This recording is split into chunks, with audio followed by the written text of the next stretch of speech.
Welcome to Two Millennials and Mom, where we bring you engaging conversations and respectful disagreement across the social spectrum. Injected with the quirks of everyday life. Curl up as we navigate the complexities of this modern world with all the humor and warmth we can muster. And the occasional gentle ribbing. We're glad you're here. Happy listening. Hey. Welcome to Two Millennials and Mom. I'm Callie. I'm Cole. And I'm Mecca, the mom.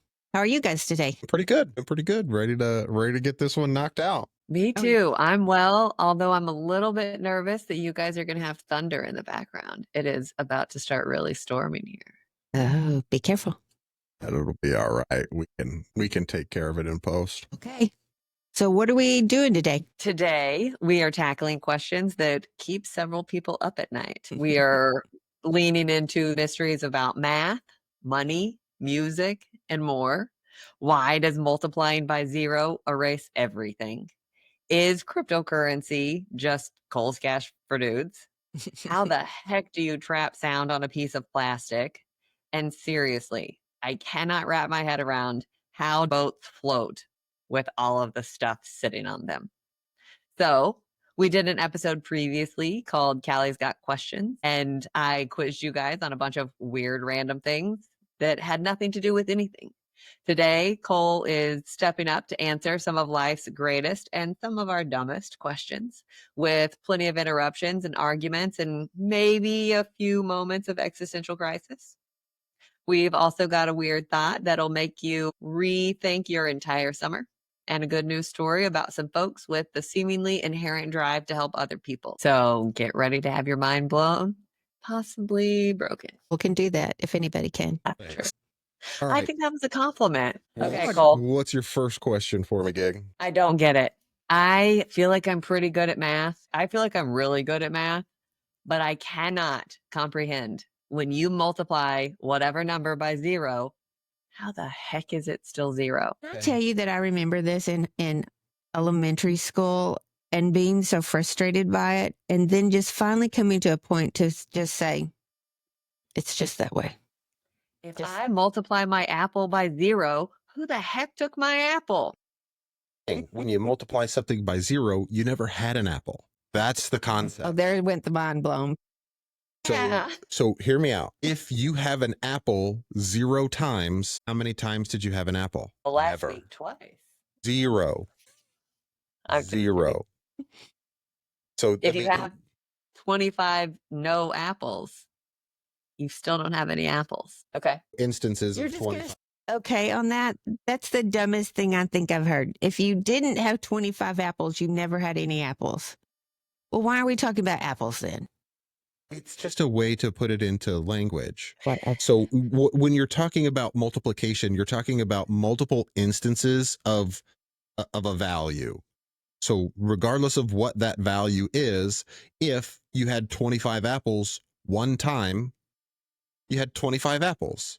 Okay. If you had 25 apples 2 times, you had 50 apples. If you had 25 apples 0 times, you never had any apples. Okay, Mom. That's the first time that made sense. I was going to say, I'm going to switch it up to Man on Fire style.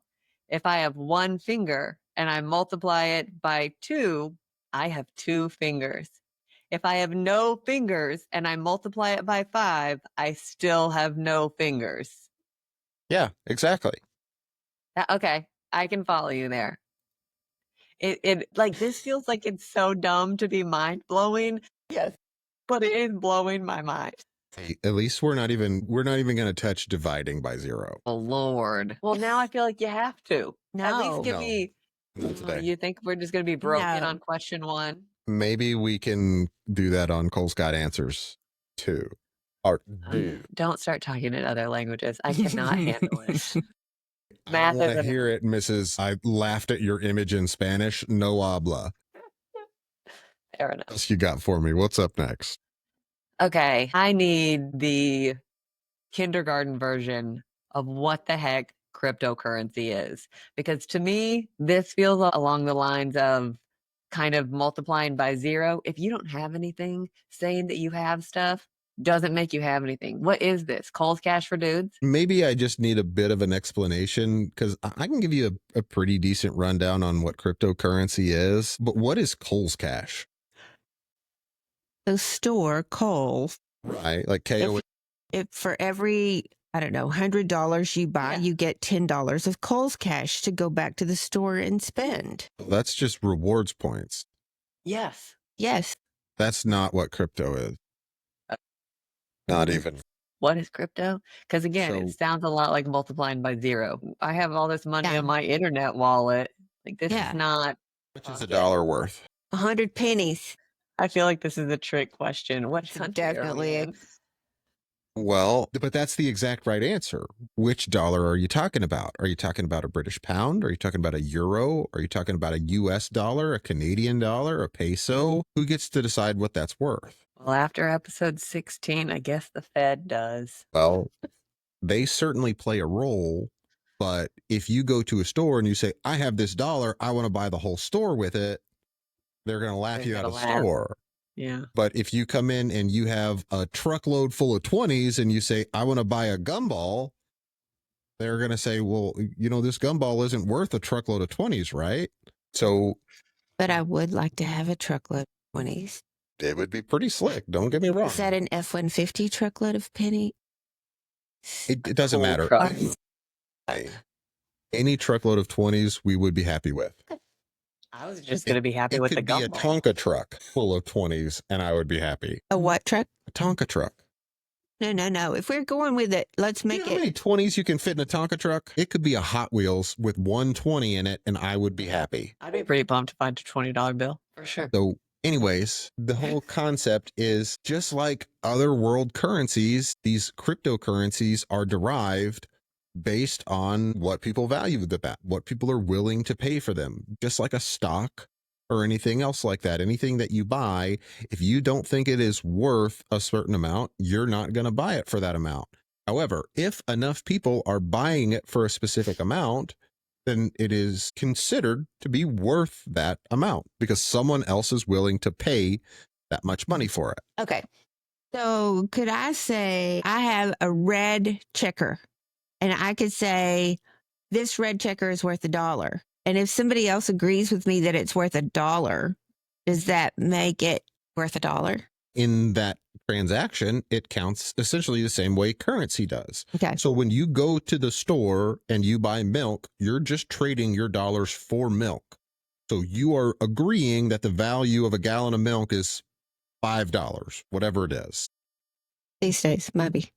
Yeah. So all currencies work the same way. If you go to Europe and you say, hey, I have these American dollars, I need to exchange them for euros. They Yeah. say, okay, well, $1 American can buy a gallon of milk, but it only takes 3/4 of a euro.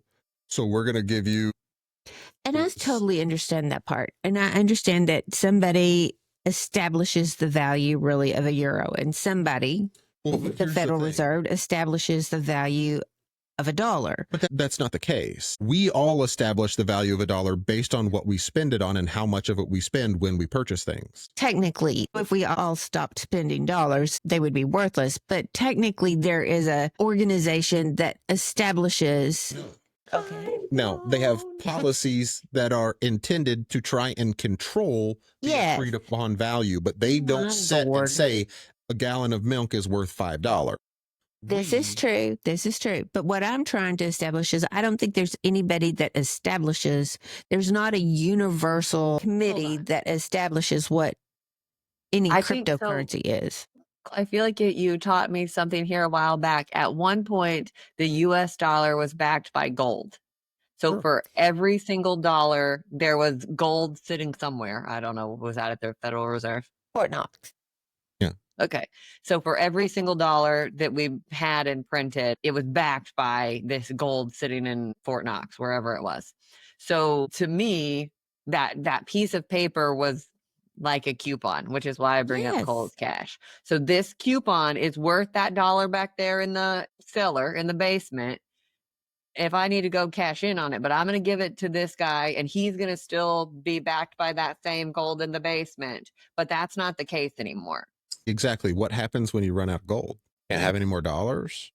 And now dollars are more scarce, which drives up the buying power of your dollars. When your dollar is too strong, when you've got too much buying power, that can have negative impacts on your economy.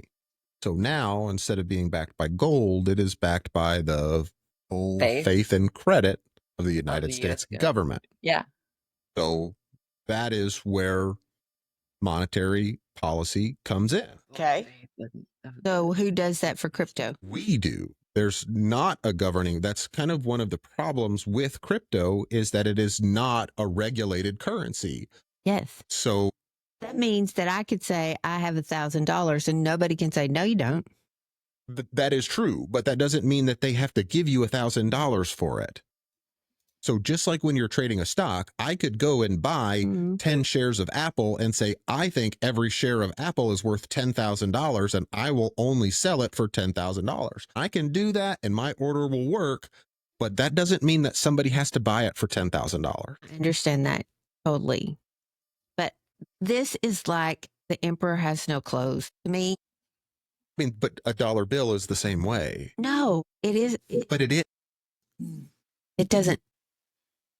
A dollar is only worth what we agree that it is worth. I could take the dollars out of my wallet and light them on fire because I think they're worth more as kindling than as buying power. Now, doesn't make me right, but I can determine that for myself that those dollars are worth that. Now, someone else could come along and they could say, hey, I have this bundle of twigs. I'll trade it to you for your dollar. It'll be better kindling. And I could say, oh, you know what? That's a good deal. But that's how all currency operates. It is only worth what everyone else agrees it is worth. Okay. So when the Russia-Ukraine war started and their currency went kaput, it was because nobody trusted that it was worth anything? That could have been a part of it, yes. I mean, when you're talking about large economies, there are lots of things that can cause the buying power of a particular currency to fluctuate. Just like with crypto. If you take a look at Bitcoin, Bitcoin has been very volatile recently, where we've had very high highs and very low lows within a relatively short time frame for its trading history. And so the thing about crypto is that it is kind of like a gold-backed dollar, where it is a finite resource. Eventually, you won't be able to generate any more because they've set rules in place at the beginning. Exactly. So there's only X number of these, only X number of Bitcoins, period. Right. I did not realize that. Yeah. So that's where we get into. I thought crypto could just blocked. But here's the thing: anybody could make their own crypto. But like Trump did when he did his little. Sure. And they can make up their own rules for that crypto. But everyone else who wants to buy that crypto has to say that it is worth a specific amount. Whereas when you have a cryptocurrency that is part of the blockchain, this is where we're going to get kind of deeper into nothing. Yeah, deeper into the weeds. Well, it depends on who you ask, because some people think that it has a lot of value. I have a friend who bought $600 worth of Bitcoin in the early 2000s, and a couple of years ago bought his wife a really, really nice house with his $600 worth of Bitcoin, because now it's worth closer to $500,000, because other people agreed that it has that value and he was able to liquidate it at that price. So just like any other currency, it's worth what you're willing to pay for it. But it's unregulated. It is not regulated by a government, but it is regulated by itself in a way through the blockchain. The blockchain is not weeds that we should get into today. That just totally makes me feel super confident about this. I don't disagree with you, but I'm trying to explain why other people think that it has certain value. It may not have any value to you, but if somebody walked up and said, hey, I have $100 bill, or I have this flash drive that has a Bitcoin on it right now, I'm going to take the $100 bill. But you can literally go plug into your computer and sell that Bitcoin for $90,000 right now. So why would you do that? Because I don't understand. It's just ignorance. Yeah. And if we don't know that it's worth it, I was with you, I would say, hey, take the Bitcoin because it's worth more. And Cole, I might do that on your recommendation, but there would still be so much hesitation that I would just be going, right. You need to take the flash drive. Okay. How do you even know that the Bitcoin's on the flash drive? How do you know how much a peso is worth while you're in Mexico? Because somebody set the regulation. Internet. No, because everyone else around you that utilizes that currency agrees to its value. It's the same with crypto. You just do not operate within a group of people that utilize it as a currency. So you don't have a way to comprehend its value. Okay. I mean, it's not necessarily anything to be glad or to be scared of. You don't have to involve yourself in it. That's just how it operates, just like any other currency. Same way you don't have any idea what a yen is worth or what a ruble is worth or what Exactly. a euro is worth. That doesn't make them useless. It just makes them useless to you. So here, okay. I've been thinking about this for a while now, and y'all are going to tell me that I'm a lunatic. Now I'm scared. I feel like in general, currency is such a scam because it's just based on what we decided. We as a consensus, as a general consensus, have decided X. And so, yep. But when everybody changes their mind or something happens that forces people to change their minds, it's still just a piece of cotton. Well, sure. But here's the thing. If you go to the store, how are you going to pay for something? Are you going to say, hey, let me go stock the shelves for you for a couple of hours so I could get my groceries? Or are you going to come in and you're going to say, hey, I made this sweater. What can I get for this sweater? Is it a sweater or a sweatshirt? He's going to kick us. We're on question number 2 and we're going to get smacked. So I mean, that makes sense, Cole. Like, I get bartering. So what that essentially boils down to is it's all just worth what we decide that it's worth. If it's worth it to me, that's one thing. If it's worth it to you is a different thing. And what agreements we can come to in the meantime. yeah, exactly. I still find it rather mind-blowing that we have been able to come to such a large general consensus of this piece of cotton means this. Well, it's just and a that more it isn't efficient back to way gold of anymore. bartering goods and services, because you, instead of having to carry your entire inventory of goods or services that you provide, all of the tools that you need to do that service, you can now sell those to someone and they can give you something that's much easier and more convenient to carry around with you, so that when you need goods or services, you can trade your piece of cotton for them instead of having to directly trade out of your own inventory. Like That a check. makes sense. Like a check or a dollar. Exactly. Okay. And I get that. And we have an understanding that I can write a check for $100 and somewhere down the line, $100 is going to show up. Whatever These days we it's gonna be agree, electronic, but yes. whatever we agree that $100 is, that's going to show up. But when you're talking about cryptocurrency, it's not One, maybe you can liquidate it for cash. but I guess what I was going to say is because it's not really housed in a bank. It's not housed in a traditional bank, but if we want to have a conversation on how safe your money is in a bank, that's a whole different episode. We don't. I don't think I Yeah, can you take don't- that you don't want emotionally. that. No. So if you want to say, well, I have this standard and it's a standard you don't trust, well, what makes a difference if you're talking about a different standard that you don't trust? So if I wanted to get into cryptocurrency, how would I do that? I don't do a lot of exploration into cryptocurrency, so this is not where my level of expertise. My level of expertise would be in the function of currency itself, not into trading any of these specific currencies. My understanding is that you would need a wallet of some kind, which would be a digital whole. I mean, really, it acts like a wallet, but it's kind of like a bank account that holds your crypto.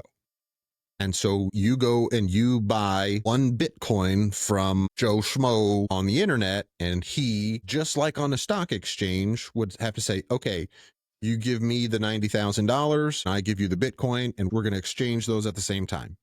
That's a settlement process, just like you would have with stock. And then you now have a wallet that has 1 Bitcoin in it, and it's $90,000 lighter. So then the next day, your Bitcoin is worth 100,000, and you go sell it to Cindy Sue on the other side of the internet because she thinks that it's going up. So she gives you $100,000 and you give her 1 Bitcoin, and now you've made $10,000 in a day. But I don't have any cash to show for that. Well, Yeah, once she you've can given her the give you. Bitcoin and she has delivered you the cash, you can then withdraw that cash from your wallet straight to your bank account. Your virtual wallet. Virtual bank account. Okay. So, Cole, I have kind of another question for you on this same thing. why is cryptocurrency so volatile? Because people can't agree on what it's worth. So because it's a limited resource, it automatically has scarcity. And so there's a lot of speculation on cryptocurrency and whether it is going to be worth much more or much less in the short term and in the long term. That because you have that much speculation and that much uncertainty as to what it's going to be worth, that means some people are willing to pay a lot for it and some people are only willing to pay a little for it. When you have those two different driving forces within an economy, within a marketplace, that tends to cause a much more volatile rubber banding of price. So it kind of is like supply and demand in the housing market. Hey, there's lots of houses in the market right now. You can pick from anyone. A whole bunch of choices right here. Whereas when there's not a bunch of houses in the market, it's a seller's market because there's still the same number of people looking, but the choices in which they have to choose from are much less. So you can charge more because you have a resource that they want. Exactly. All economy, all marketplaces, the value of the items traded within them are derived from supply and demand. You're 100% right. Okay. I feel like I have a much better understanding of cryptocurrency. Just scratching the surface. Yeah, which is part of what's really scary about it. Again, to me, like I'm sitting here going, this is all a scam. Like somebody has decided this and has convinced other people of this.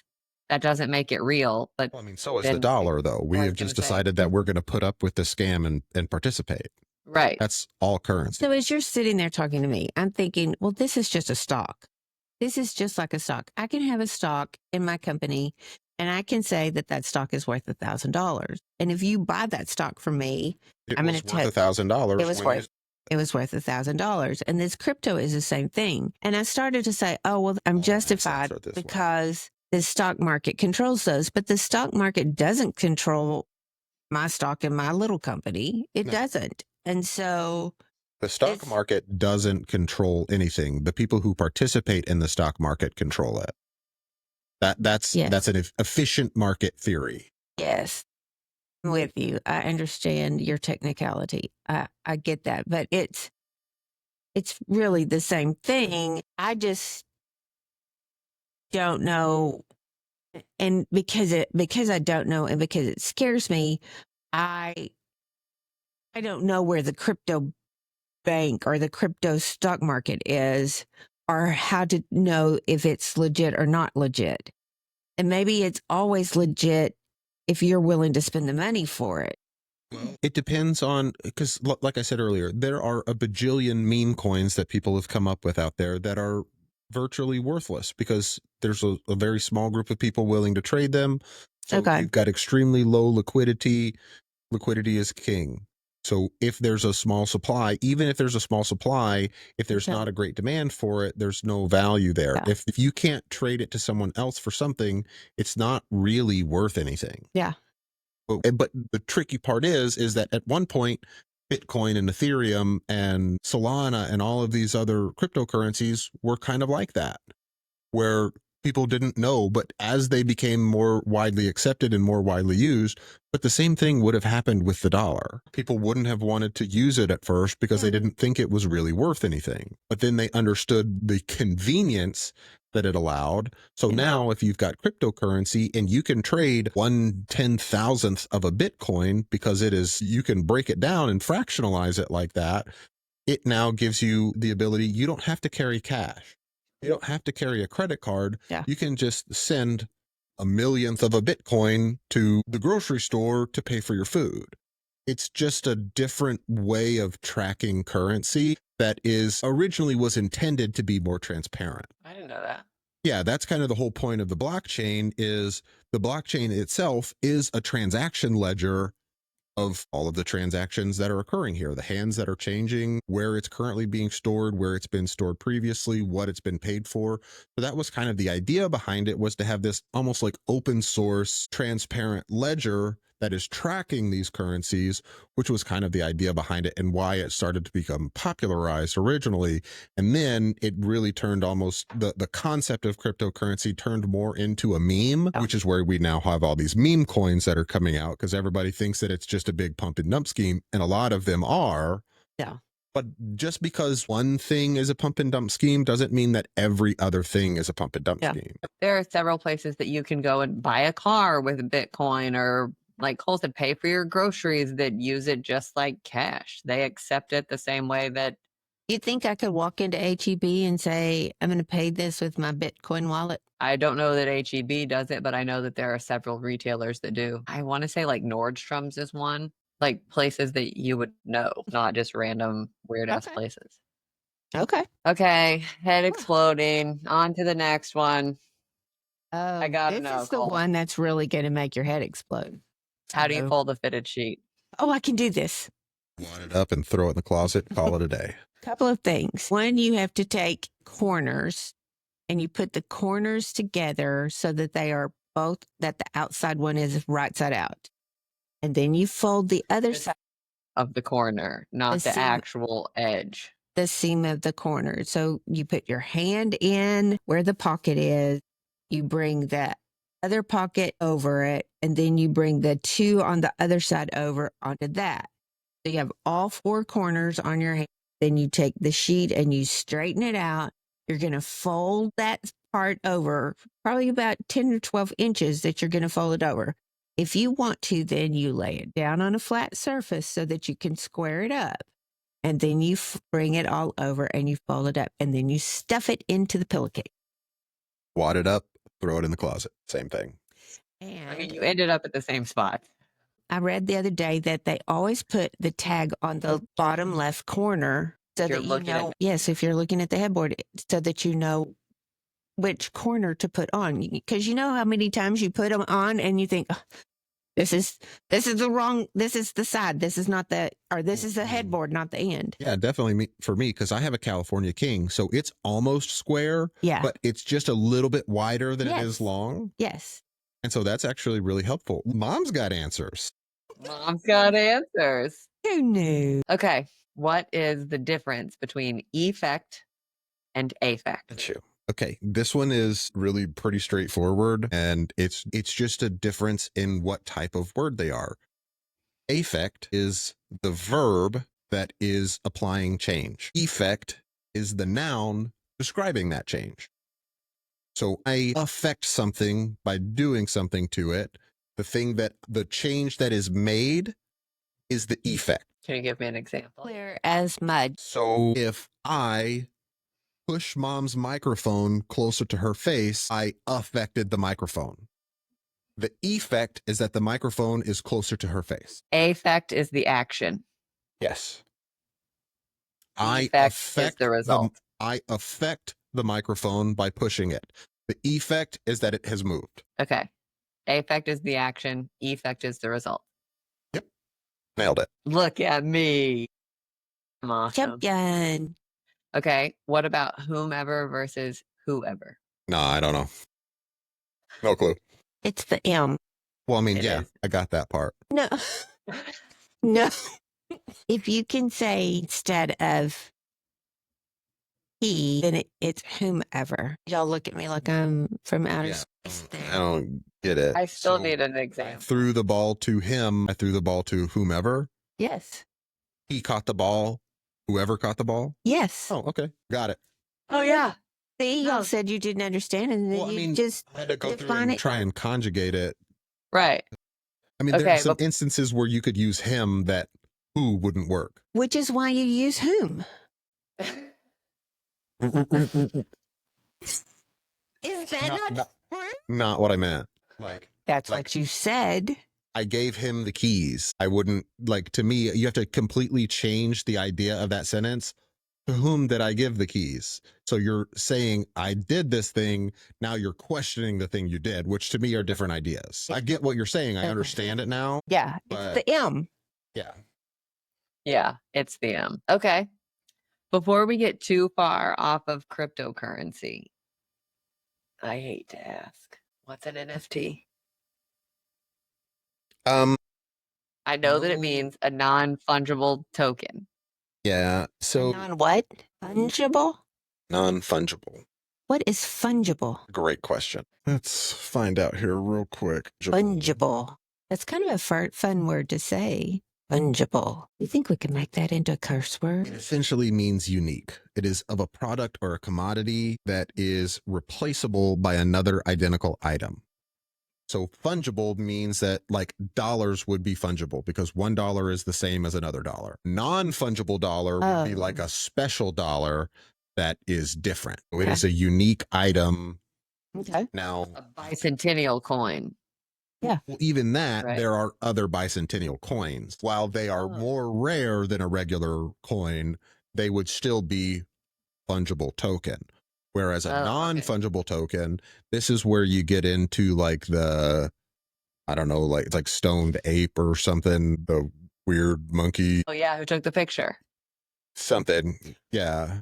But no, they're like little cartoons that are NFTs. I thought all NFTs were like a meme. I mean, like that's kind of the idea, but you could technically have an NFT that is a song. Like that would be the thing. It's almost like a piece of artwork that is designed to also act as a digital currency. So is an NFT crypto? Yes and no. So because it is non-fungible, it wouldn't be a currency, but similar to a dollar or a cryptocurrency, it has value assigned to it based on what someone is willing to pay for it.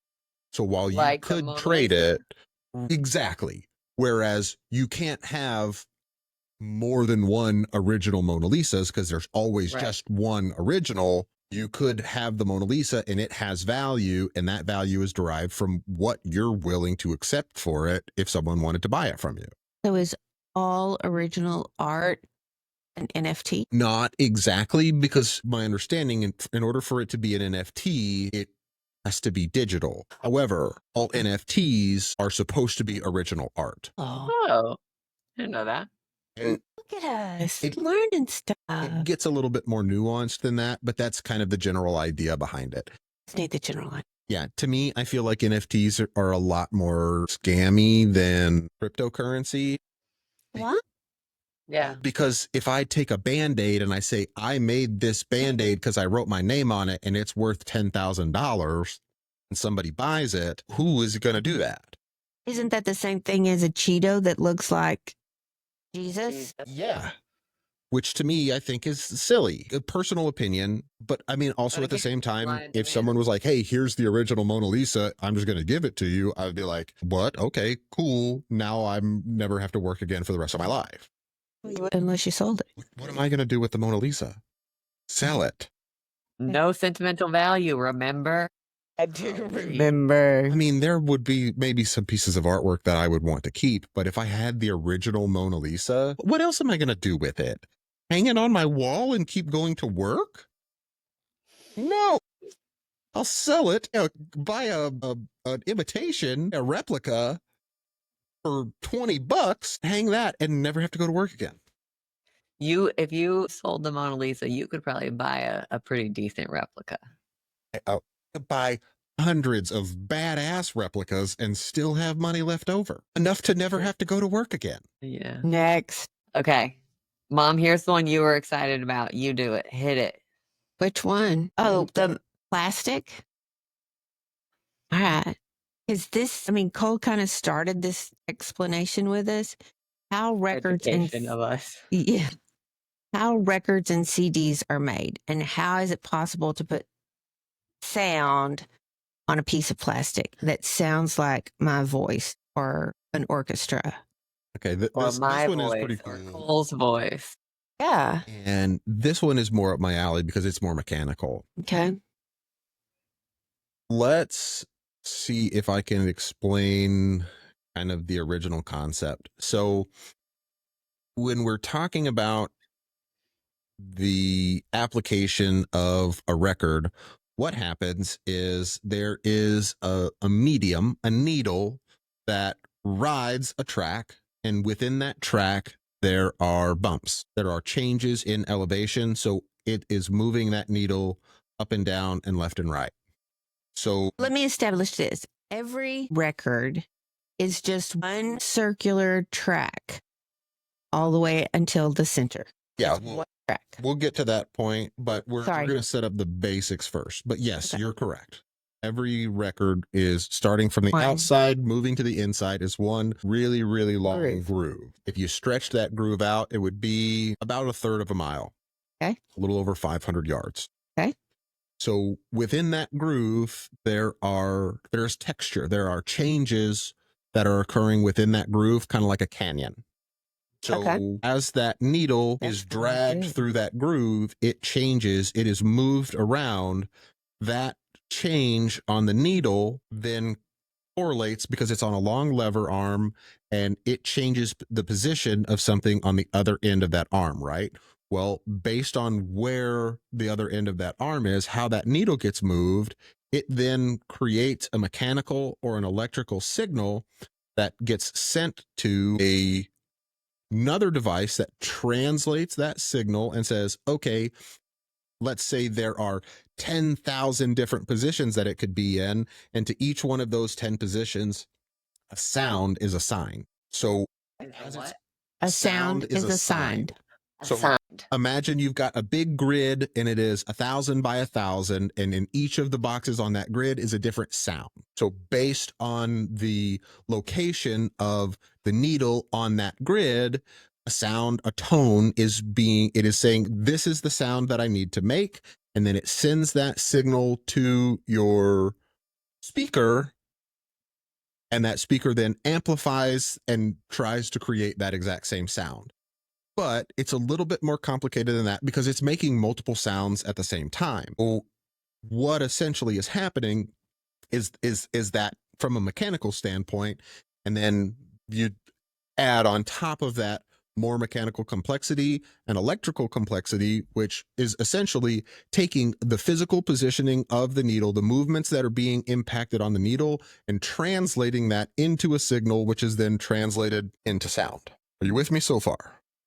Yes. A CD, in essence, is the exact same thing. But It's just on a much smaller, more precise scale. So instead of using a needle, you have a laser that is reading the changes in elevation on the track on this CD. Now, on a CD, you don't have the same kind of physical textured groove like you would on a record. If you run your fingers over a record, you can feel where that groove is. On a CD, it is smooth because it's really just a plastic plane, and then etched into the material inside that poly sheet essentially is a laser etching. And so that's what makes CDs not only much more versatile than records, but also capable of storing much more information, because your needle has to be a certain size on your record, which means that your groove has to be a certain size, big enough to fit that needle. So instead of having like a physical object medium, you now have these little bitty indentations and scratches and grooves and ridges on the CD that are essentially imperceptible to the human eye, but can be read by a much more accurate, much more precise tool like a laser. So that laser is reading these, and because they are so much smaller, you can fit a lot more information on them, which means that things like higher fidelity sound or video and audio can now be recorded on this object. In theory, you could do the same thing with a record. You could put a video signal on a record because it's just changing the language. It still is recording these movements, just like on a computer. Your computer has a chip in it that sends a signal to your monitor that says, okay, in this top left where the pixels are, this pixel needs to be that color. And then it goes through and tells each individual pixel what color it needs to be, and that translates into an image. It's the same thing with a record or a CD. It is just taking that image and putting it into a different language. It's putting it into a different format. But I talked about the length of that's what I wanted you to. On a CD, if you take the track on a CD, it actually starts from the inside and works its way out. Okay. So you could, and the reason they did that is so that you could, if you didn't have to take up the full CD, you could make a smaller CD. Like the inside ring on all CDs is always the same. But if you only needed half of the CD, you could have a smaller CD to save material. But if you take a full size CD and you take that track that wraps from the inside all the way to the outside, instead of being 500 yards, it'd be over 3.5 miles long, which is why you can get such higher fidelity sound from a CD than you can from a record. So it's kind of like those music boxes that just have like a little, what do you call that? Drum that has the bumps in it. Yeah. Yeah. Like a music box where it's got the cylinder that's got the little, it's got like little prongs, and then there's little catches on that cylinder, and they turn and in a specific order. They hit those prongs. This is just a much more advanced, much more mechanical version of that, essentially. Yes. Interesting. Here's why.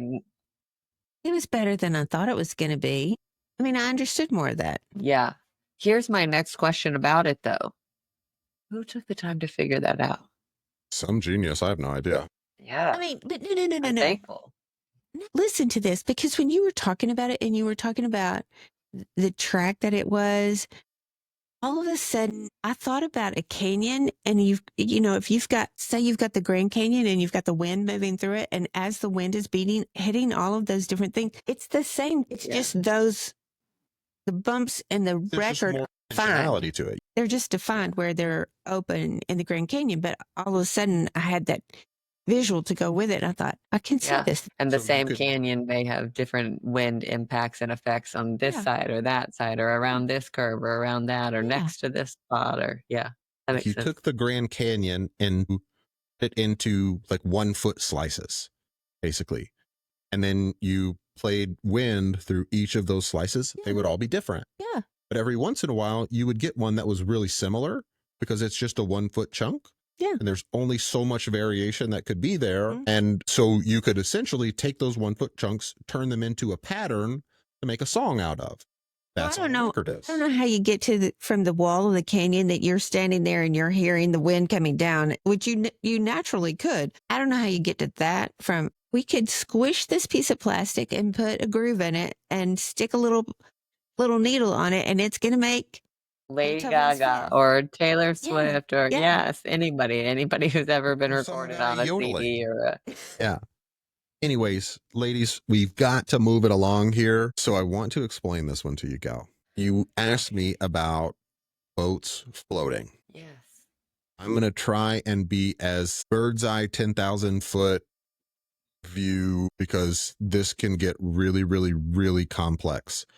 This is the way that I want to put it to you. Liquid has a specific density, right? And that density tends to be relatively uniform throughout. Obviously, there are some variables that could correct. Exactly. You take an object and you seal that object. Within that object, you put another liquid that is less dense than the surface, than the liquid that you are trying to float on top of. So Lighter. you take, not necessarily, but sort of, less dense. Yeah. So because objects that are less dense rise to the top of, because they're lighter in this particular context, if you take something that has a density of 1, and then you take something that has a density of 2, if you want that thing that has a density of 2 to float on top of the thing that has a density of 1, you now have to fill that thing with the density of 2 with something that has a density of 0.5. So that now the average density is less than the thing you want to float on top of. So that all makes perfect sense. But I guess my question becomes, like, if you go and get on a boat or a cruise ship, I think it could be Dad's fishing boat all the way up to the Icon of the Seas, is the largest cruise ship in the world. If you had that, do both of those boats have ships, whatever you want to call them? Do they have little compartments of air that are just air? Potentially. But I mean, if you think about any kind of boat, well, yeah, I mean, if Dad's boat was made out of solid iron, it would sink straight to the bottom because its average density as an object would be greater than that of water. It's the space within the hull. Exactly. It's the space within the hull that is filled with, and I mean, if you're talking about something, it doesn't have to be, it could be styrofoam, which is less dense than water. Yeah. It could be a less dense liquid, technically, if that allows that sealed object to have an average density that is less than the density of whatever you want to float on top of. Okay. The same concept works with like an airship. So like a Zeppelin is made of steel. It's got a steel frame, and then it's got like a fabric cover that seals it and then makes it a sealed object. And then it gets filled with like helium or hydrogen, which is less dense than air, which allows it rise up into the air, just like a hot air balloon. Hot air is less dense than cold air, causing a hot air balloon to rise. So cool. You did good. Planes are much different. Planes are much more mechanical in nature. So with a hot air balloon or a boat, what allows them to float is buoyancy, which is displacement of a more dense filling. For in this case, we'll use liquid because air could technically be considered a liquid. We would generally consider it a gas, but in this particular context, you could consider it a liquid.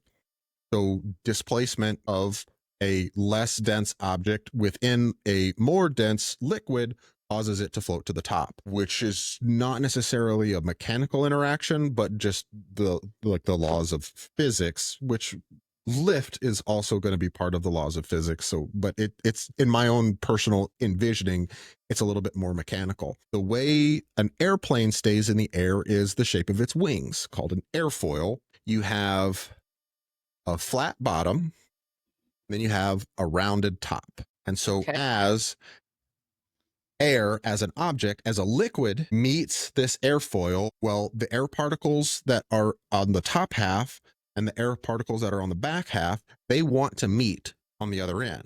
So the ones on top have to move faster than the ones on the bottom because they have a longer distance to travel. Sure. So it hits this airfoil and it starts moving faster on top, which creates essentially a vacuum, which pulls the wing upwards. Okay. That upward force on the wing lifts the rest of the plane. I had this little vision of these little particles, though, the ones that are going over, going, We would call those lemmings. You would not be the first person who has made that vision or animated that. But yeah, no, that's the basic idea behind lift, which is what causes planes to fly. It's forward movement, which is why planes have to have thrust, where a hot air balloon, you're not pushing off of anything. You're just filling the balloon with less dense air. what makes them want to rush to the other side? Cuteness. See, Everybody wants to hang out with their friends. yeah. They're all little Callies on the top and grumpy little Coles on the bottom. Is that what this story is? Something like that. That's how planes fly. I love it. There are little Callies on the top and there are little Coles on the bottom. They just want to get to the other side. Just to hang out. Sorry, I digressed you. You're totally good. You're doing so good. And it happens. I think we're at the end of Cole's Got Answers for this round. I think it's time for Callie's Weird Thought this week. I have a bit of a weird conundrum to ask you guys about. Why do hot dogs come in packs of 10 and hot dog buns come in packs of 8? Because in the great hot dog surplus of 1964, Are you pulling my Yankee? I'm totally messing with you. I was like, oh my God, if there's a real reason for this, I'm so curious. You're so funny. Your face was hysterical. No, honestly, I think the reason for it is because they want you to buy more hot dogs and more hot dog buns. I thought that it had to do with people who weren't eating bread. So you always have a couple of people who are like, oh, I don't need the bun. So it would end up evening out. I'm just going to have the hot dog, no bun. Well, if you've got 10 and 8, what's the first common divisor that you can get to? I guess it would be the first common divisible. Yes. Don't ask me a math question. So we know that you could 40? get 80 and 10, or 80 and 80. So you would get 10 of one and 8 of the other, and they would be the same. But because those are both even numbers, you could split them in half, and you're exactly right, Callie. You bought 40, so you got 4 packs of hot dogs and 5 packs of buns. You've got 40. Right. That still doesn't explain why they were packaged that way. To make you buy more. I just, Yeah, that explains it. maybe it was a man. Maybe a man did this and they just didn't communicate between the hot dog factory and the bun place, the bun bakery. That's all marketing. Shoot, we did it wrong. And then they just left it that way. Maybe it was an honest mistake at first, and then they saw it and they were like, this means that they've got to buy 4 packages of hot dogs and 5 packages of buns if they don't want to have extras. We're just gonna leave it. We're brilliant. Accidental God. genius. Evil genius. Yeah. Evil genius. My goodness. No, that is a really good What a thought, though. mess. Maybe we should do some research on that one, and we can follow up with it on Cole's Got Answers too. I just want you guys to, as you go to shove a hot dog in your mouth, think about it. Let us know. Let us know what you think. If we could be way off base here. Maybe there was a great hot is there dog a surplus at some point, and It was I just got lucky. 1876, though, instead of 1964. 64. Okay, we need some good news. I do have some good news for us, though. I did see an article Ooh. out of North Carolina, Burnsville, North Carolina. There is a high school carpentry class that has teamed up with a group called Rebuilding Hollers. They I love that. are taking donations for materials, and they are turning those materials and using this high school, Mountain Heritage High School in Burnsville, North Carolina. They are taking these donated materials in their carpentry class, and they are building tiny homes for Victims people who of- lost their yeah. for victims of the recent hurricanes. So Aw. just like you said earlier, Callie, that's maybe that's another weird thought for us to look into in the future, is the seemingly inherent desire for some people to just want to help other people. It's really cool to hear a group of Kids. teenagers Yeah. who are interested in supporting somebody who's been, devastated by weather. That's so cool because, again, everybody wins. These kids get to learn and get to utilize their skills and put them to use and figure everything out in the process and do good. And people get new homes out of it who don't have them and need them. Like, that's incredible. I A love lesson it. to learn. Yeah, that's a great one. A great good news story. Shout out to Mountain Heritage High and Rebuilding Hollers. Thank you guys for doing what you do. Love it. Go check them out. You guys.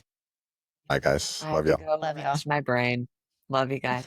I gotta go answer all these other questions for the next one. So I guess I we'll love see it. you next time. If anybody has weird questions that Cole can break down for us, let us know. We'll get him on it. Happy to What do it. questions do you think they would ask us to break down? Oh, I don't want to know.